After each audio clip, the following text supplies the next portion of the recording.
প্রিয় দর্শক, ইদানিং সোশ্যাল মিডিয়ায় গেলে আপনি বিভিন্ন ধরনের ছোট ছোট রিল দেখবেন, এগুলি বিজ্ঞাপনের রিল। সবচেয়ে বেশি যে রিলটা আমি ইদানিং পাই সেটা হলো তেলাপোকা নিধনের নানা ধরনের উপায়।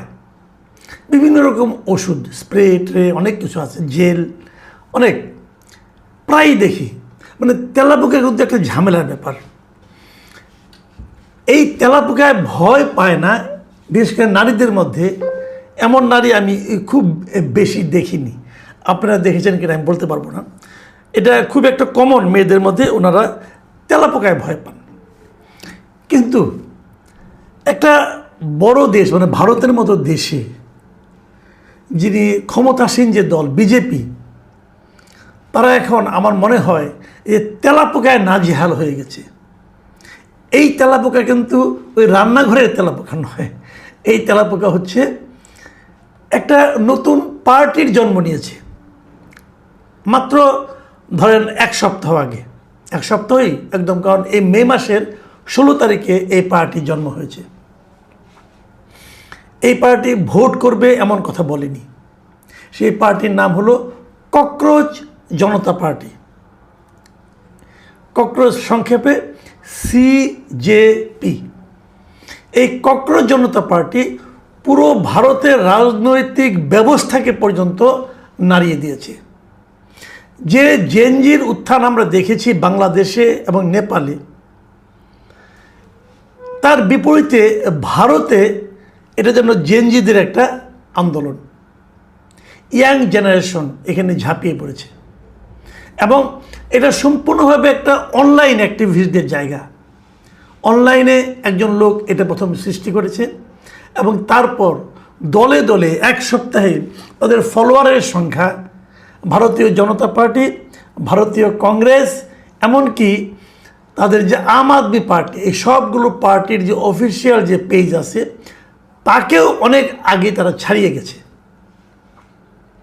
সে আলোচনায় পরে আসছি, ফলোয়ারের সংখ্যা নিয়ে আলোচনাটা একটু পরেই করি। তার আগে বরং বলে নেই যে এই পার্টিটার জন্ম হলো কিভাবে এবং কেন।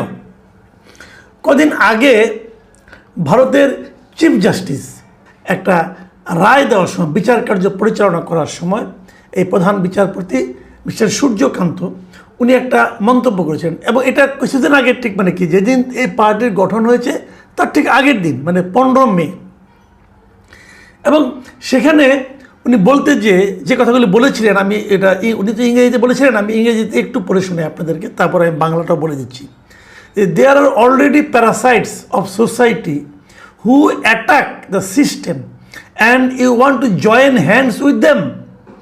There are youngsters like cockroaches who don't get any employment and don't have any place in the profession. Some of them become media, some of them become social media, some of them become RTI activists, some of them become other activists, and they start attacking everyone. And you people file contempt petitions.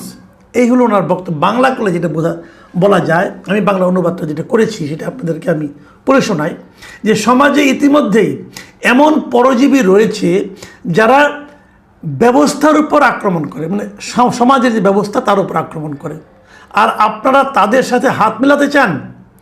তেলাপোকার মতো এমন অনেক তরুণ আছে যারা কোনো চাকরি পায় না এবং পেশাতেও যাদের কোনো জায়গা নেই। তাদের মধ্যে কেউ কেউ গণমাধ্যম কর্মী হয়, কেউ সোশ্যাল মিডিয়ার লোক হয়, আর কেউ RTI কর্মী হয়, কেউ অন্য কর্মী হয়, এবং তারা সবাইকে আক্রমণ করতে শুরু করে। আর আপনারা আদালত অবমাননার মামলা করেন। এই বিষয়গুলি নিয়ে উনি আইনজীবীদের লক্ষ্য করে এই কথাগুলি উনি বলেছেন। এখন যখন নাকি এখানে এই যে বেকার যুবক যারা আছে, যারা সোশ্যাল মিডিয়ায় কাজ করে, সোশ্যাল মিডিয়ায় বিভিন্ন রকম লেখালেখি করেন, বিভিন্ন গণমাধ্যমে কাজ করেন, এই বেকারদেরকেই এই মিস্টার সূর্যকান্ত প্রধান বিচারপতি উনি ককরোচ বা তেলাপোকার সঙ্গে তুলনা করেছেন। যেদিন এই কাজটা করেছেন তার পরদিনই যুক্তরাষ্ট্রে অবস্থানরত এক ব্যক্তি, যিনি ভারতে একসময় আম আদমি পার্টির সঙ্গে জড়িত ছিলেন, অভিজিৎ দীপকে এই অভিজিৎ দীপকে উনি এই নতুন একটা পার্টি গঠন করেন অনলাইনে, তার নাম দেন ককরোচ জনতা পার্টি। মানে বিজেপি হলো ভারতীয় জনতা পার্টি, যেটা এখন ভারতের ক্ষমতায় আছে, তাদের একটু ব্যঙ্গ করে এই নামটা দেন ককরোচ জনতা পার্টি নাম দিয়ে উনি সোশ্যাল মিডিয়ায় একটা পেজ ওপেন করেন, মানে ফেসবুকে। এবং এই ফেসবুকে উনি প্রথমে এটা একটা করেন, যোগ্যতা নির্ধারণ করেন যে কারা এর মেম্বার হতে পারবে। এবং উনি কিছুটা মজার ছলে কিছুটা আপনার ফান করে উনি কিছুগুলো সদস্য পদের যোগ্যতা উনি নির্ধারণ করেন। এবং উনি বলেন যে এই সিজেপির সদস্য হতে গেলে আপনাকে প্রথমত বেকার হতে হবে, অলস হতে হবে, সারাক্ষণ অনলাইনে সক্রিয় থাকতে হবে এবং যে কোনো বিষয়ে আপনি যখন ক্ষোভ প্রকাশ করবেন সেই উচ্চ স্বরে সেই ক্ষোভটা প্রকাশ করার ক্ষমতা থাকতে হবে। এই হলো এটার মূল মানে আপনার যোগ্যতা মেম্বার হওয়ার। এবং এটার উদ্দেশ্য তারা যেটা বলেন সেটা হলো, আমাদের আসল উদ্দেশ্য হলো যে আমরা নানা রকম ফান করে হাসির ছলে ভারতের বর্তমান যে জেনজি যারা আছে, যারা নাকি কর্মসংস্থান পাচ্ছে না, পরীক্ষা দিতে গেলে প্রশ্নপত্র ফাঁস হওয়ার যে নাকি এর ফাঁদে পড়ে যাচ্ছে, ভারতে যে ক্রমাগত মূল্যবৃদ্ধি হচ্ছে, শিক্ষা ব্যবস্থা এবং কর্মক্ষেত্রে যে বৈষম্যের শিকার হচ্ছে, এই সবগুলো বিষয় নিয়ে তারা এখানে প্রতিবাদ করবে এবং এই ইস্যুগুলো তুলে ধরবে। জাস্ট শুরু হওয়ার সঙ্গে সঙ্গে 16 তারিখে শুরু হয়েছে, শুরু হওয়ার সঙ্গে সঙ্গে ধাই করে তাদের ফলোয়ারের সংখ্যা বাড়তে থাকছে এবং বেড়ে মাত্র 7 দিনের মাথায় এটার ফলোয়ারের সংখ্যা হয়ে গেছে 22 মিলিয়ন, মানে 2,20,00,000-এর চেয়েও বেশি মাত্র 7 দিনে। এবং তারা 4 দিনের মাথায়, ঠিক 4 দিনের মাথায় ভারতের যে ক্ষমতাসীন দল বিজেপি, সে ভারতের ফলোয়ার সংখ্যা হলো 89 লক্ষ। এই 89 লক্ষকে তারা অতিক্রম করেছে মাত্র 4 দিনের মাথায়। এবং বিজেপির চেয়েও বেশি ফলোয়ার হলো কংগ্রেসের ফলোয়ার সংখ্যা হলো 1,33,00,000, সেটাকে তারা অতিক্রম করেছে মাত্র 5 দিনের মাথায়।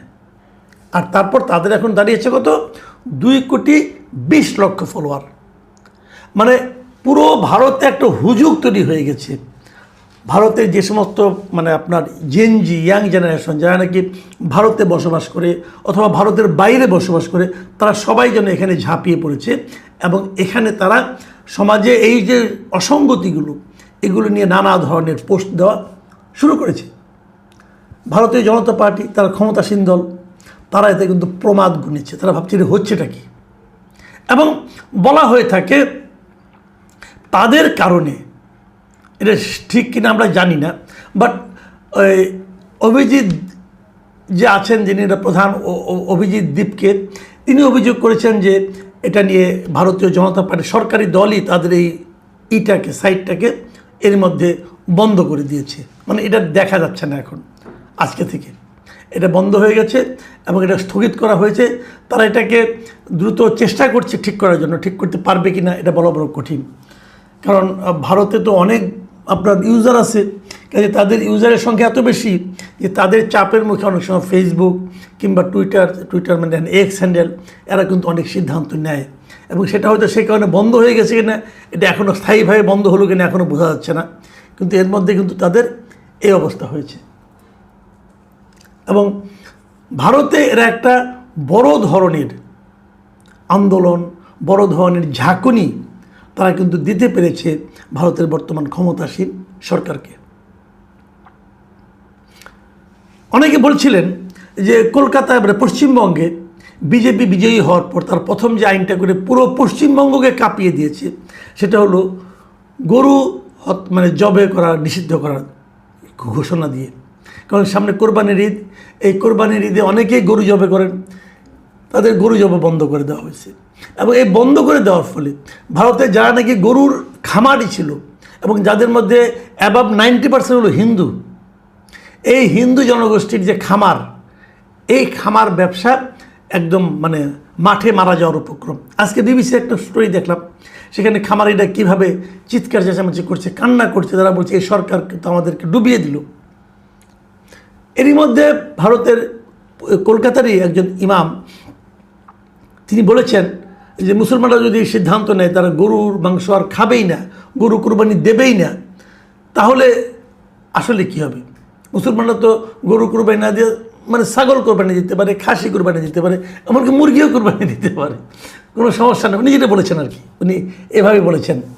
তাহলে যারা খামারি, যাদের খামারিদের 90% বেশি হলো হিন্দু, তাদের কি অবস্থা হবে? এবং কেবল তাই নয়, সারা দুনিয়াতে বিফ বলতে যা বোঝায় তার সবচেয়ে বড় রপ্তানিকারক দেশ হলো ইন্ডিয়া, ভারত। তো সেটারই বা কী হবে? যাক, এগুলি তাদের ব্যাপার। এবং অনেকে ভেবেছিল যে এই গরু বন্ধের ঘটনাটা বোধহয় পশ্চিমবঙ্গকে খুব নাড়া দিয়েছে, কিন্তু গরুর চেয়েও পাওয়ারফুল যে ককরোচ হতে পারে, মানে তেলাপোকা হতে পারে, এবং তেলাপোকা যে পুরো ভারতের বিজেপিকে নাড়িয়ে দিয়েছে, এটা কিন্তু আমরা দেখতে পেলাম মাত্র 7 দিন। এখানে একটা ঘটনা কিন্তু আমরা বলতেই চাই।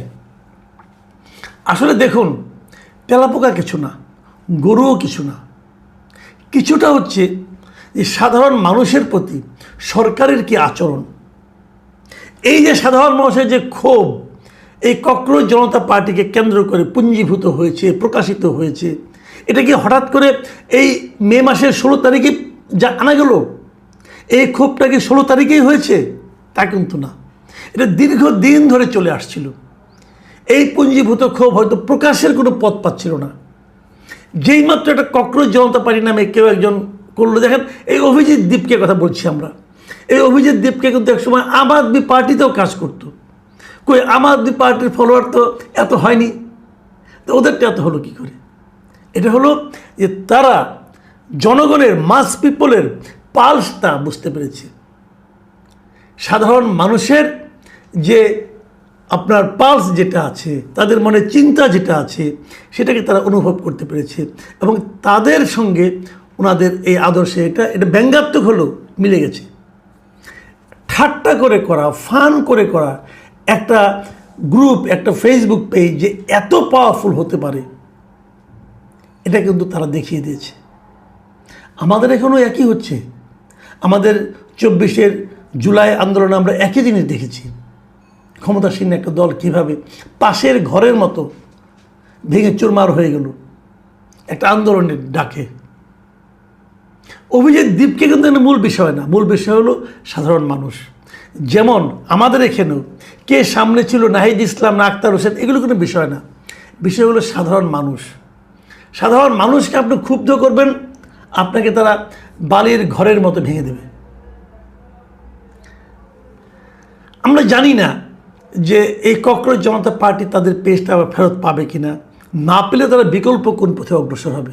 কিন্তু আমরা এটা জানি, সাধারণ মানুষের সেন্টিমেন্টকে যদি আপনি উপেক্ষা করেন, কোনো সরকার যদি উপেক্ষা করে, তাদের জন্য হয়তো কখনো তেলাপোকার আকারে, কখনো অন্য কোনো চেহারা নিয়ে জনগণের ক্ষোভ কিন্তু প্রকাশিত হতে থাকবে। প্রিয় দর্শক, এখন এ পর্যন্তই।